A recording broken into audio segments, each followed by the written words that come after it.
We're about to start. Doing interviews with thought leaders, speakers, the folks that run the show. And right now, Dr. Harry Koehnemann is here. Thanks for coming. My pleasure. Thanks for having me. Safe fellow. Safe fellow. Second safe fellow of the day. Wow. And you just finished your talk a few moments ago. Yes, regulatory compliance. Look at the title. Well, that's not that sexy. I'm going to give the title as it's written down. When Worlds Collide, Regulatory Compliance Meets Lean Agile Development. So, there's a lot of questions I have about this.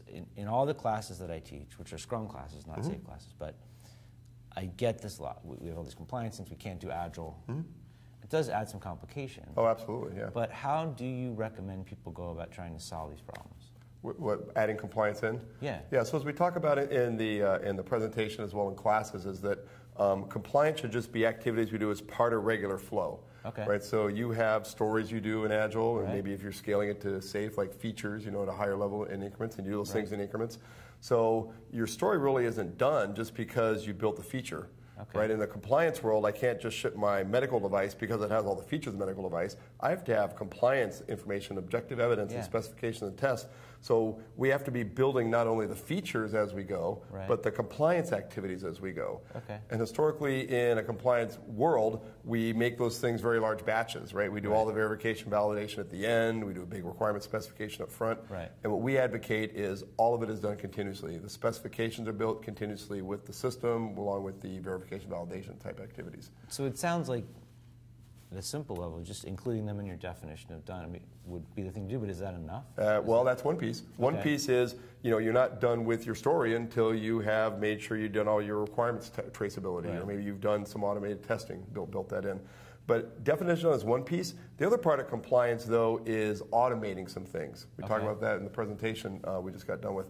So instead of, for example, compliance folks like PCI, for example, instead of handing a check sheet to make sure, hey, let's stop flow of our teams and have this big 2-hour meeting to make sure you've addressed all our security concerns, let's build those security concerns into our automated testing environment. So like a test-driven thing, or you? Yeah, absolutely. Yeah, so where we can build that into our automated test infrastructure, we do that, and it builds a more safe environment for developers. Not just that we're testing functionality, but we're also testing the compliance concerns as well. What if you have multiple teams who are working and they're all doing that along the way, but you still have this integration point at the end, and then additional compliance stuff before you ship? Is that something that happens? Yeah, so there are some things like there may be sign-offs and whatnot, and there will be some things we have to defer just because of batch size. I don't, for example, have my regulatory customer here to sign off every sprint.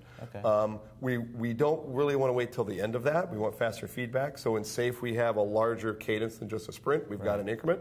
So we could probably rely on that customer to come in every increment. So every 2 to 3 months, come on in and literally sign off on the features we built for you. That way we're taking what was a big batch thing, a big risky thing at the end that they're going to sign off on all those features and getting faster feedback on it. Okay. When you work with new clients who are moving into a scaled way of working to SAFE or whatever, and they have a lot of regulatory or compliance concerns, are there common mistakes that they make along the way, or things that they just don't think about, or questions you wish they would ask? Yeah, so one of the biggest mistakes is that they assume that the regulations themselves dictate their procedures and practices. What I mean by that is that, we can't sign off early because the regulations don't allow us to do that. Well, really, it's their own, what we call a quality management system. It's their rules, regulations, practices, and procedures that are an interpretation of the regulations. If you go back to regulation agencies, FDA and whatnot, they're really just saying, tell us how you're going to build the system, and then just have objective evidence that you did what you told us you're going to do. So there's a lot of myth and lore out there about, hey, you can't touch those compliance regulations, when in fact, and that's why we want to bring the security and the safety, those types of folks in with the teams. We want to, really that quality management system is also agile. Right? It should have feedback into how is it stopping flow and restricting teams from developing, and then maybe there's new ways that we can meet the same regulation goals, but do different activities. So do you think it's a question, like a mindset thing, where instead of saying we can't because of them, but how can we get around this thing and not be in trouble? Like, what are the ways? In the same way that if you're doing an Agile pilot in a company that has annual accounting, and we can't do quarterly planning because we only do it annually, well, I can go figure out how to get that money for a quarter, and then when I deliver every 2 weeks, whatever, you're going to give me more money when we're done. Sure, it's the exact same mindset. Like you said, we got to teach the teams don't intend to violate regulations, right? When they wake up in the morning, hey, I'm going to build some software that's going to screw everything up. They don't have that mindset. Yeah. But they don't know any better. So a couple ways we can bring those regulatory folks in side by side with the teams and say, hey, this review process is slowing you down and delaying you, not meeting your deadlines, not meeting your sprint goals. Well, maybe we'll negotiate another way that you can meet that same regulation using different practices. Okay. Right? So it's just getting people, it's an agile practice, right? Let's keep people face to face to find out the best solution to meet the goal. Okay. Does it get, when you're scaling up to larger and larger teams, does that make it that much harder? I mean, it seems like a simple thing that people are thinking is a big thing, but it doesn't have to be. Is that? Yeah, and I talked about it at the team level. Typically, it's used at a larger level, some kind of program or solution space. So we like to have the team say you kind of own your definition of done. You know, you're trying to adapt your own quality practices. Well, at a more of an organization or program level, we may recognize that, hey, there's certain things we're doing for compliance reasons. Yeah. So we're kind of mandating those as part of definition of done. Now, granted, we in the Scaled Agile framework, don't keep me to go back to that, but we have a retrospective every increment. So the teams might get together and say, hey, this one activity in compliance is really slowing us down. Let's go explore that. Let's go attack that aggressively. Kind of spike or something to figure out and we want the safety person in here to have that conversation with us. This is how we're slowing down. Okay. Can give us guidance, right? And that really teaches the team. They learn more about really what the true regulation is, right? Not just that, hey, these are the procedures we follow blindly.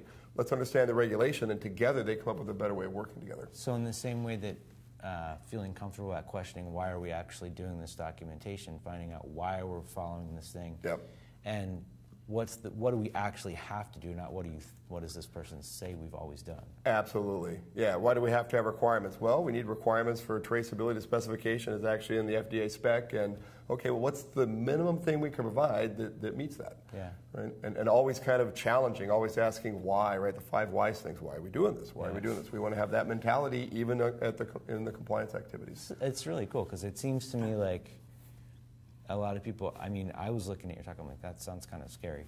But it's from talking to you, it sounds like it's really one of those invisible walls that we put up for ourselves. Right. You just take it down and work around it. And in our industry, we work a lot in aerospace, defense, automotive folks. It's one of the challenges of adopting Agile. Yeah, don't tell them to make a screw-up, because they're doing it. Yeah. You know, and automotive is a great example. Every 6 weeks in automotive, they're building the entire vehicle platform. Wow. And they will actually be writing software, firmware, FPGA code that gets put on cars that drives around the streets of Detroit. And it had better meet compliance regulations or they're in trouble. And they do that by building compliance into automation. Cool. Yeah, they do that today. All right. So, and the organization you work for is 321 Gang? 321 Gang? Okay. And if folks want to get in touch with you to find out more about the work that you're doing here, what's the best way to do it? Harry@321gang.com. That's Send me an email. Easy. All right. Yep. Cool. Thanks for coming by. My pleasure. Enjoy Thanks for having the rest of the conference. Appreciate it. That's it. You're the last one. Awesome. All week long we've been doing them. Thank you all for and we'll see you later.